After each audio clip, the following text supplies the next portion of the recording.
Topic వచ్చేసి శీతాకాలంలో సీతాఫల్ ఎక్కువగా తినడం వల్ల వచ్చే ప్రాబ్లమ్స్ ఏంటి, ఇది డయాబెటిక్ పేషెంట్స్ తినొచ్చా తినకూడదా అనేసి. సో ఈ జనరల్గా ఏంటంటే సీతాఫల్ తినొచ్చు, ప్రాబ్లం లేదు. ఎయిదర్ నార్మల్ వాళ్ళైనా తినొచ్చు, డయాబెటిక్ వాళ్ళైనా తినొచ్చు.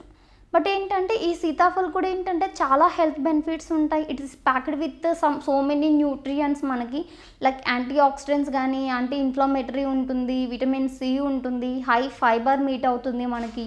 సో ఇన్ని న్యూట్రియంట్స్ ఉన్నాయి కాబట్టి మనం ఎవరైనా అయితే తినవచ్చు. ఎయిదర్ డయాబెటిక్ వాళ్ళైనా తినొచ్చు, నాన్ డయాబెటిక్ వాళ్ళైనా తినొచ్చు.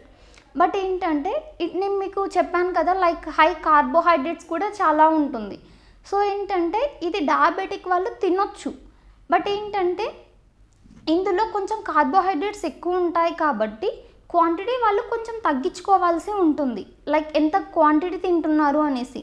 బిగ్ అనుకోండి హాఫ్ తినొచ్చు, స్మాల్ అయితే కంప్లీట్గా తీసుకోవచ్చు. అగైన్ ఇంకా తినాలనిపిస్తుంది అంటే ఒక 2 hours గ్యాప్ ఇచ్చి మళ్ళీ తినొచ్చు. అలా క్వాంటిటీ మీరు కొంచెం వేరియేషన్ చేసుకొని అలా తినొచ్చు. అండ్ ఏంటంటే ఎవరైతే హైపోగ్లైసమిక్ అవుతూ ఉంటారో, అంటే ఎప్పుడైతే కొంచెం షుగర్స్ సడన్గా డ్రాప్ అవుతుంది కదా కొంతమందికి, అలాంటి టైంలో కూడా ఏంటంటే ఈ సీతాఫలం ఏంటంటే లోడెడ్ విత్ కార్బోహైడ్రేట్స్ కాబట్టి ఇది మీరు రెగ్యులర్గా ఇంక్లూడ్ చేసుకోవచ్చు. అండ్ హై ఫైబర్ ఉంటుంది కాబట్టి డైజెషన్కి ఈజీ మీట్ అవుతుంది. సో డైజెషన్ ప్రాబ్లం ఉన్న వాళ్ళు కూడా ఏంటంటే సీతాఫలం రెగ్యులర్గా మీరు ఇంక్లూడ్ చేసుకోవచ్చు. And loaded with vitamin C and nothing but anti inflammatory. So ఏదైనా నార్మల్గా ఏదైనా ఇన్ఫ్లమేషన్ ఉన్న వాళ్ళు కూడా ఇది రెగ్యులర్గా ఇంక్లూడ్ చేసుకోవచ్చు.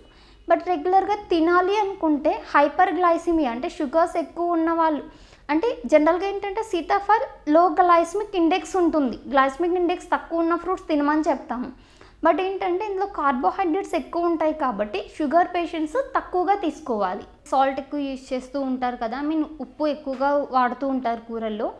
సో దానివల్ల వచ్చే ప్రాబ్లమ్స్ ఏమిటి అనేసి. జనరల్గా ఏంటంటే సాల్ట్ తీసుకోవచ్చు, దర్ ఈజ్ ప్రాబ్లం ఏమి ఉండదు. అది కూడా ఏంటంటే లైక్ మనకు న్యూట్రియంట్ లాగే కాబట్టి సో అది తక్కువగా తీసుకున్న వచ్చే ప్రాబ్లమ్స్ ఉంటుంది. బట్ ఏంటంటే ఎక్కువగా తీసుకోవడం అన్నది కూడా కరెక్ట్ కాదు.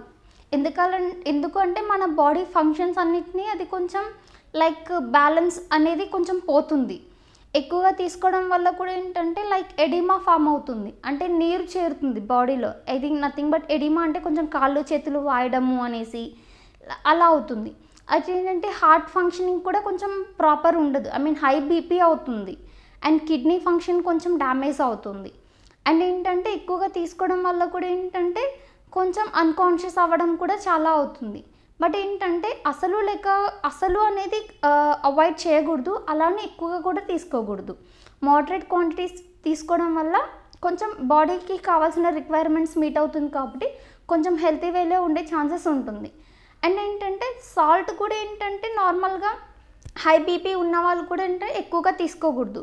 బట్ నాకు ఎక్కువగా సాల్ట్ తీసుకుంటే ఇష్టము తినాలి అనుకున్నప్పుడు ఏంటంటే you have to take some more water. ఎప్పుడైతే మీరు కొంచెం సాల్ట్ ఎక్కువగా తిన్నాము, లేకపోతే సాల్టెడ్ ఫుడ్ ఎక్కువగా తిన్నాను అనిపించిందో మీకు, అప్పుడు మీరు బాడీని హైడ్రేట్ చేసుకోవాలి, వాటర్ ఎక్కువ తాగాలి. అండ్ ఏంటంటే పొటాషియం ఎక్కువ ఉన్న ఫుడ్ ఎక్కువగా తినాలి. ఎప్పుడైతే కొంచెం పొటాషియం ఎక్కువ ఉన్న ఫుడ్ తీసుకుంటామో నథింగ్ బట్ సమ్ ఫ్రూట్స్ అయి ఉండొచ్చు, either in form of some ragi జావా కానీ, ఫ్రూట్స్లో వచ్చేసి సమ్ బనానా కానీ, పప్పాయ అండ్ వాటర్ మిలన్, ఇవి ఏంటంటే కొంచెం పొటాషియం ఎక్కువ ఉంటుంది. సో ఇవి కొంచెం బీపీని కంట్రోల్ చేయడానికి కానీ సోడియం లెవెల్స్ని బాడీలో కొంచెం తగ్గించడానికి హెల్ప్ అవుతుంది. సో ఇవి మీరు ఎక్కువగా తీసుకుంటడం. అండ్ ఫిజికల్ యాక్టివిటీ ఎక్కువగా తీసుకుంటే ఇన్ కేస్ ఆఫ్ మీరు సోడియం ఎక్కువ తీసుకున్నా సరే ప్రాబ్లం ఉండదు. సో ఇవి కొంచెం పొటాషియం ఎక్కువగా తీసుకుంటూ ఉండాలి, రెగ్యులర్ ఎక్సర్సైజ్ చేస్తూ ఉండాలి, అండ్ బాడీని హైడ్రేట్ చేసుకోవాలి, అంటే ఎక్కువ వాటర్ తాగుతూ ఉండాలి. సో ఇవి తీసుకుంటే ప్రాబ్లం ఏమి ఉండదు సోడియం ఎక్కువ తీసుకోవడం వల్ల కూడా. సో ఏంటంటే మన డైట్లో కూడా ఏంటంటే సోడియం ఎక్కువగా ఇంక్లూడ్ చేసుకోవడం వల్ల ఫస్ట్ జనరల్గా ఏంటంటే బీపీ ఫ్లక్చువేట్ అవుతుంది, అంటే బీపీ ఎక్కువ అవుతుంది. బీపీ ఎక్కువ అవ్వడం వల్ల ఏంటంటే heart diseases most common thing. Heart diseases చాలా కామన్ అవుతున్నాయి ఈ రోజుల్లో బికాస్ ఆఫ్ లైక్ సోడియం ఎక్కువగా తీసుకోవడం వల్లనే. సో ఫిల్టరేషన్ కొంచెం కిడ్నీ ఎఫెక్ట్ అవుతుంది. కిడ్నీ ఫిల్టరేషన్ కొంచెం డ్యామేజ్ అవుతుంది ఎక్సెస్ సాల్ట్ తీసుకోవడం వల్ల. సో ఇంకేంటంటే స్ట్రోక్ వచ్చే ఛాన్సెస్ ఉంటుంది లైక్ బీపీ ఎక్కువ అవ్వడం వల్ల. అండ్ నర్వ్స్ కూడా కొంచెం ఎఫెక్టివ్గా అనేది వర్క్ అవ్వదు. సో కొంచెం ఇవన్నీ కొంచెం సోడియం రెడ్యూస్ చేసుకోవడం వల్లనే ఇది హెల్ప్ అవుతుంది. అండ్ కొంచెం రెడ్యూస్ చేసుకోవాలంటే మీరు అవుట్ సైడ్ ఫుడ్ కొంచెం తగ్గించేసి హోమ్ మేడ్ తీసుకుంటూ ఉండడం, సాల్టెడ్ ఫుడ్ కొంచెం తక్కువగా తీసుకోవడం. And there are so many salt ఉన్నాయి కదా, ఇప్పుడు పింక్ సాల్ట్స్ అని, హిమాలయ సాల్ట్ అనేసి. అందులో కూడా ఏంటంటే నథింగ్ బట్ సోడియం ఉంటుంది. బట్ ఎంత క్వాంటిటీ యూస్ చేసుకుంటున్నారనేదే మీరు ఇంపార్టెంట్.